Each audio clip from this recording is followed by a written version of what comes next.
Okay, day one of our what's for dinner is we are going to cook up these chicken mozzarella meatballs.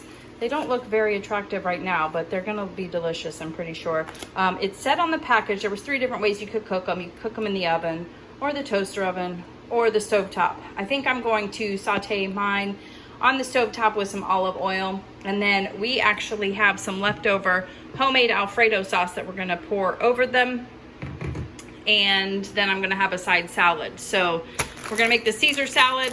I'm gonna add a lot of veggies to mine and probably some bacon that I made yesterday during meal prep. So I will kind of get it all together and then show you what it looks like at the end.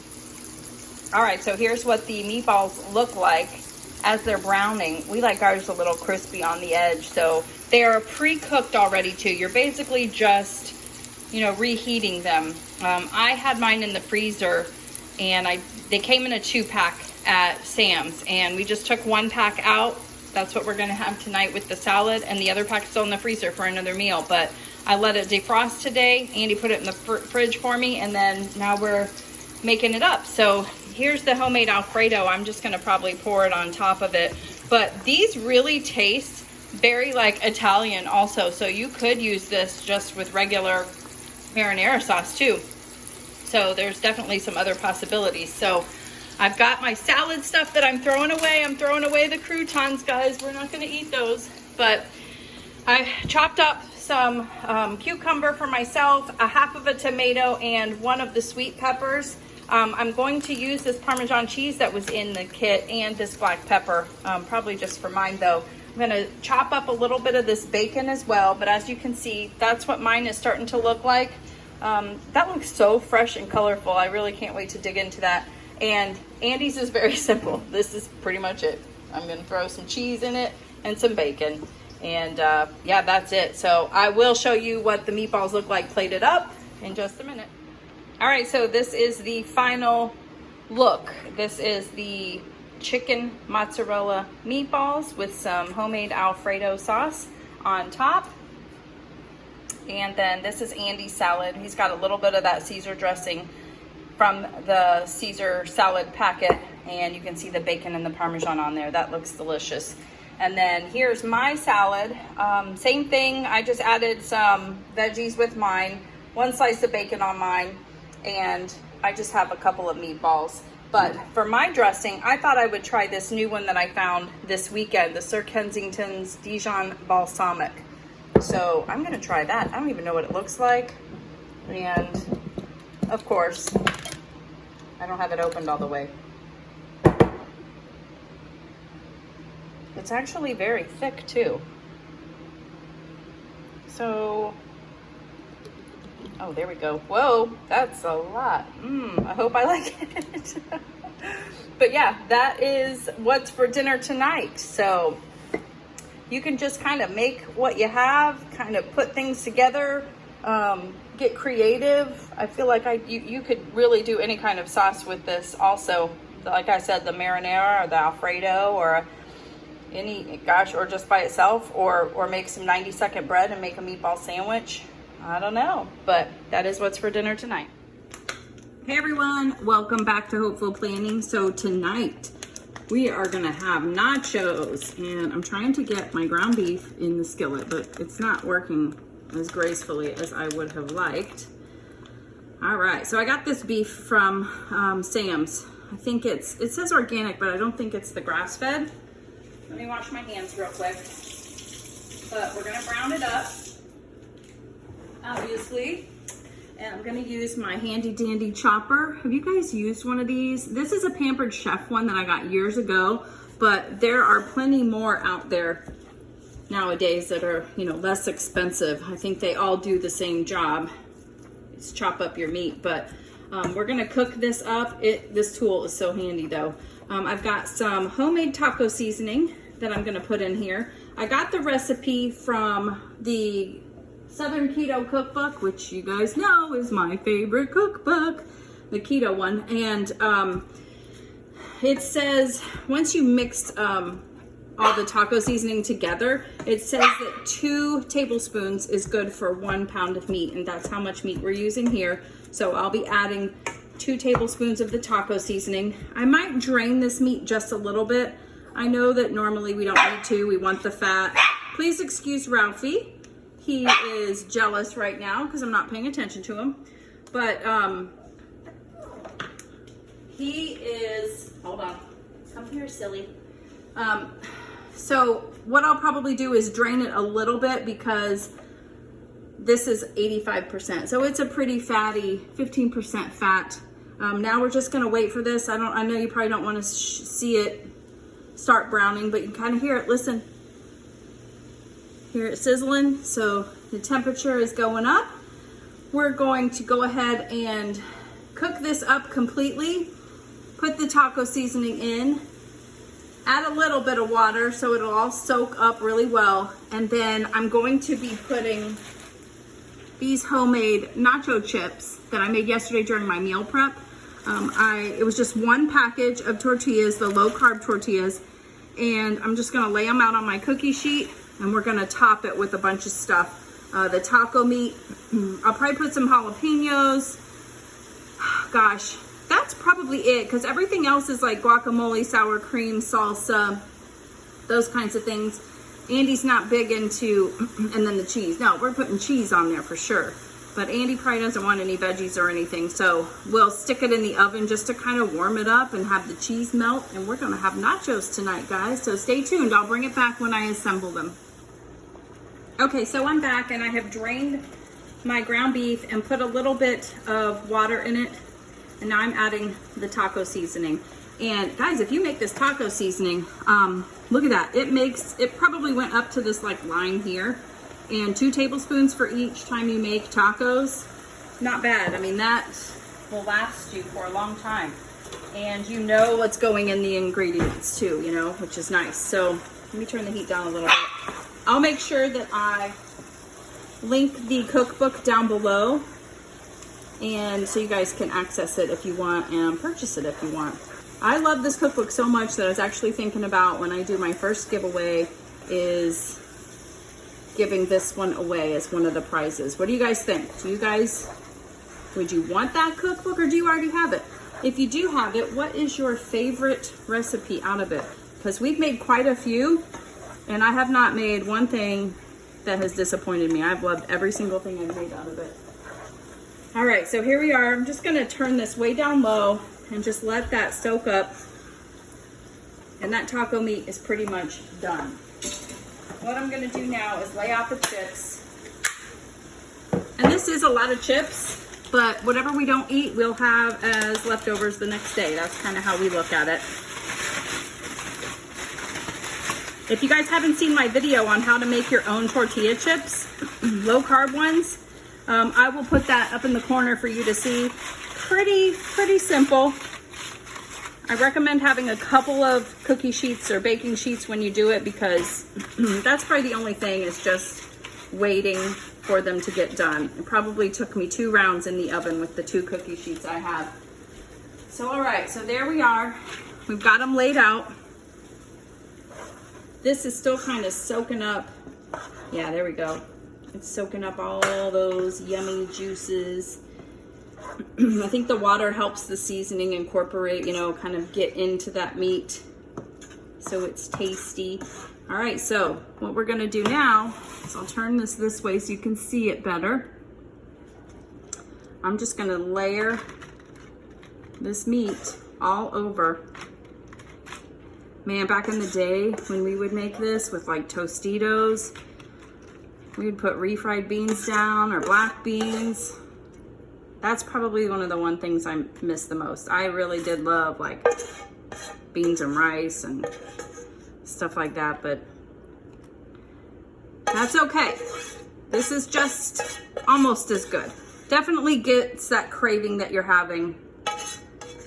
I'm not gonna let any of that juice go to waste. All right, so that's the big thing. We've got that going. The next thing I'm gonna put on is our cheddar cheese. You guys know I shred my own cheddar cheese. I've got this huge container of it. I shredded it yesterday. Now I'm gonna layer this on top, and I mean, you never have too much, honestly. Who doesn't love a bunch of melted gooey cheese on their nachos, right? And you can always put more. If after it's done cooking, you feel like it wasn't quite enough, put some more on your own individual plate, and then you got plenty. I think I'm gonna put a little more on the outside. Is this too much cheese? Do you guys think I'm putting too much cheese on? I don't. Okay, so the next thing, I usually like some black olives too, but I don't have any of that, so we're not doing that. But I'm gonna put some jalapenos on some of it and just some of the jalapeno juice on other parts, because anyone guess why? I bet you know, Andy doesn't want to eat the jalapenos. Nope. He likes the juice and the flavor from it, but he's really not. But as you can see, I like it. But these are pickled. This is nothing like having the real hot and spicy. That's probably good. So what I'm gonna do now is just pour a little through. Ooh, that might have been a little much, right? All right, so here we are. This is gonna go, ow, that was hot. I just burned my finger because this is on that hot burner that just had the meat in it, but I'm okay, don't worry. I'm gonna put this in the oven. I think I have it at like 350 degrees. You're basically just cooling it to get it warm, the cheese melted, all of that. And then when I bring it out, I'll show you what our individual plates look like, because they're gonna be significantly different. Andy's isn't gonna look much different than this. Maybe some sour cream. Might get him to have some guacamole on top. Might. No. Oh, never mind. We'll be back. All right, so these are ready to come out of the oven. Oh yeah. How does that look, guys? Keto nachos. Homemade tortilla chips. Now we're going to add our toppings. I just gotta find the best way to take these out. I have like 4 spatulas and not one of them are clean. So we're just gonna make do. So I'm sure it's super hot. But I already burned my fingers once, so. See, like the edges don't have quite as much cheese and stuff, so you can always add more, especially while it's super hot. All right, so there's Andy's plate, and we'll put some sour cream on there. And we are also, actually, he did say okay with the avocado because it's not guacamole. These are those little avocado cups that I got from, I think it was Sam's. It's pure avocado. Somebody just decided to peel a bunch of avocados, mash them, and put them inside here, and it's pure avocado. So he did say he would take some of that. He just doesn't like the guacamole because it's got all the tomato and onion and stuff, however you make it. We do love us some sour cream, so I'm gonna put that on there. And I'm gonna open up one of the avocados and put that on there for him too. But how delicious does that look? One of my favorite foods is nachos. Anytime we'd go anywhere, I would either get a Reuben sandwich or I'd get nachos. I feel like you can't mess up nachos. I mean, I'm pretty sure somebody's messed it up along the way, but. All right, so here I've got my spoon. I don't know if that'll be too much for him, but I'll show you guys. You can actually see still chunks of avocado in it. So that's how fresh and real that is. Oh, it's so good. But yeah, that's Andy's. I'm gonna make my dish up now, and that is what's for dinner tonight. I hope you like the nachos, keto nachos. Okay, now we're at day 3 with our what's for dinner keto ideas, and tonight we are making this is technically called Super Bowl Sunday buffalo chicken strips, and it's not Super Bowl Sunday, but I'm making them anyways. But these are super good. We made these it's probably been almost a year now since we've made them, but they were a hit, delicious. So I thought I would make that today. So real quick, there are quite a few steps. It's really not hard or time consuming. You just gotta I guess, be organized. But you definitely need some chicken. You need a couple of eggs because we are gonna dip them. They're gonna be crispy. There's a ton of seasonings that you need. I have mine in here already. You need some black pepper, some salt, some chili powder, paprika, some garlic powder, and onion powder. I'm actually gonna mix these all together because we're going to use 1/3 of it with our almond flour mixture because that's part of our dipping process. So as you can, I mean, the seasonings itself, too bad it's not smell-o-vision, right? But they smell delicious. So we've got some almond flour also. You want your favorite hot sauce. I use Frank's buffalo sauce because it's buffalo chicken.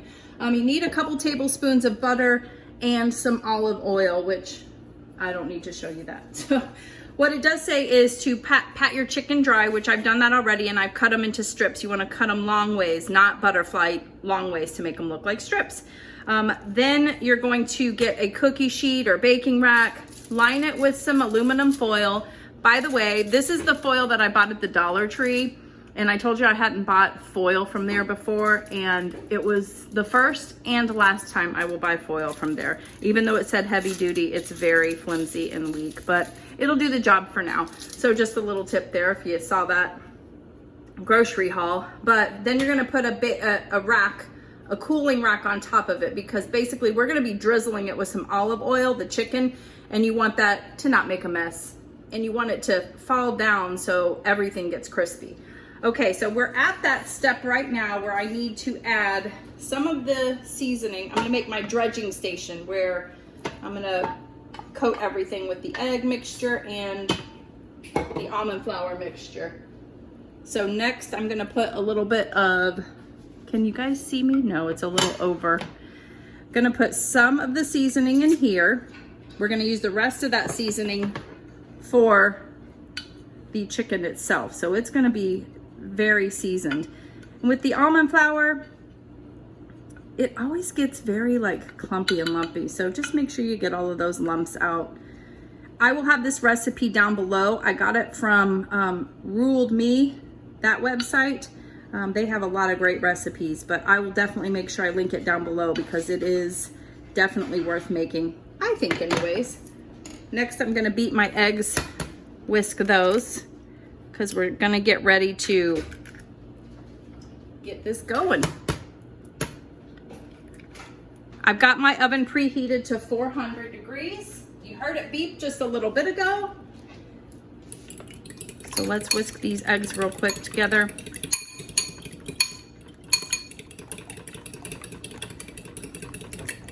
Then we're gonna season the chicken on both sides with the rest of this seasoning.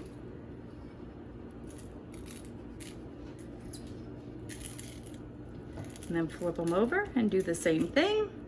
This way, I mean, think about it. You've got this seasoning mixture inside the almond mixture and you've got it on the chicken itself. So lots of flavor here.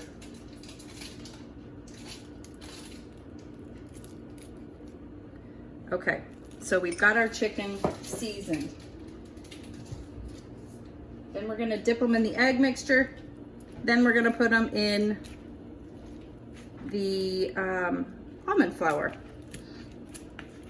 And whatever leftover seasoning you have there, you can just kind of put it there. So you wanna dip it real good, get it coated.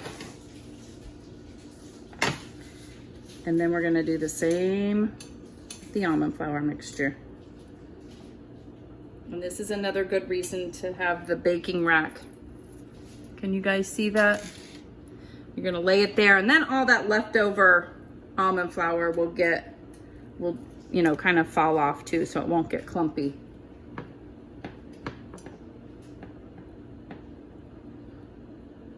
All right, and see, I still have a few lumps of the almond flour there. I'm gonna rinse my hands real quick. Okay, so I'm gonna finish coating these up and then I will come back and show you what the next step is. Okay, so all of the chicken is coated. I'm about to stick it in the oven. I did run out of a little bit of almond flour and I actually have one less chicken breast than it calls for. So I would say that we'd probably need a little bit more of the almond flour than they called for. But I think as far as spices, that was perfect and plenty. But I'm just gonna go with what we got. These actually look the best. You can kind of see they're getting like, they're kind of like forming a crispy look to it. So we're gonna stick this in the oven for 15 minutes. That's the first step. While we're doing that, then we are going to make our buffalo sauce. Let's see. You can see on this side, right? And it says to just add your 2 tablespoons of butter, or 3 tablespoons of butter, and your buffalo sauce together. And keep it on low heat and just melt that.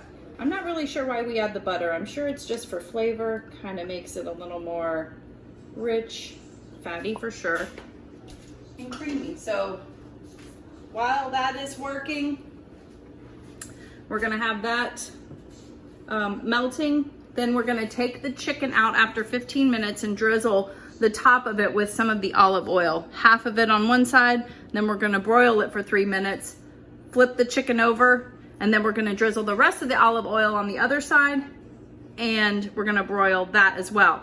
Once they're done, we have got dinner, guys. So I'm gonna go ahead and finish those steps and I'll show you what it looks like at the end. Okay, so the chicken is cooked for 15 minutes and now I'm just gonna drizzle a little bit of the olive oil. It says about half.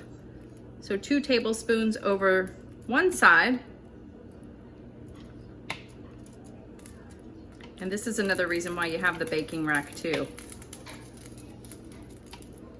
So we're drizzling that over. I still have more to drizzle, so. And then we're gonna cook it for 3 minutes on broiler option. So I'm gonna put that back in here. I've got my oven switched to broil. And that's gonna cook for 3 minutes. Then I'm gonna flip it over and do the exact same thing to the other side, and then it will be about done. I've got my buffalo sauce with the melted butter inside ready to go. And then I made some cauliflower rice for the side.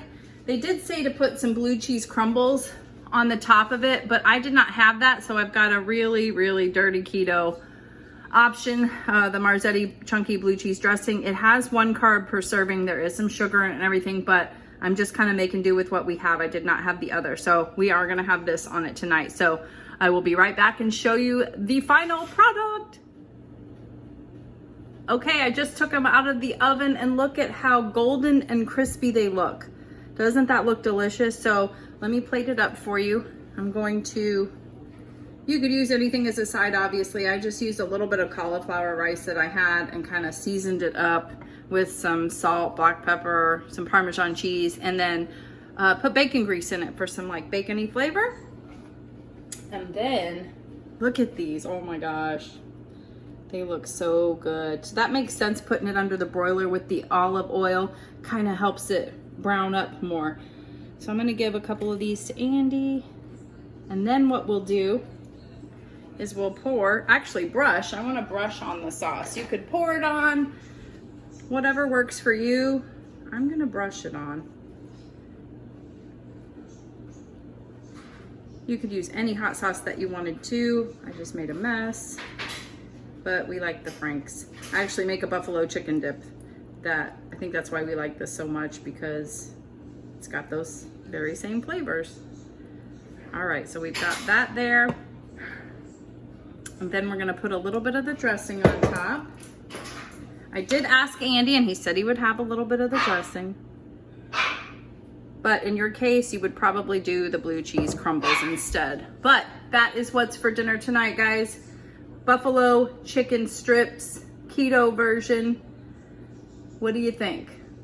Let me know down in the comments below what your favorite recipe was for this week. Make sure you're following me on Instagram and tag me if you make one of these. I would love to see your concoction of how you did it and what you put on the side for it.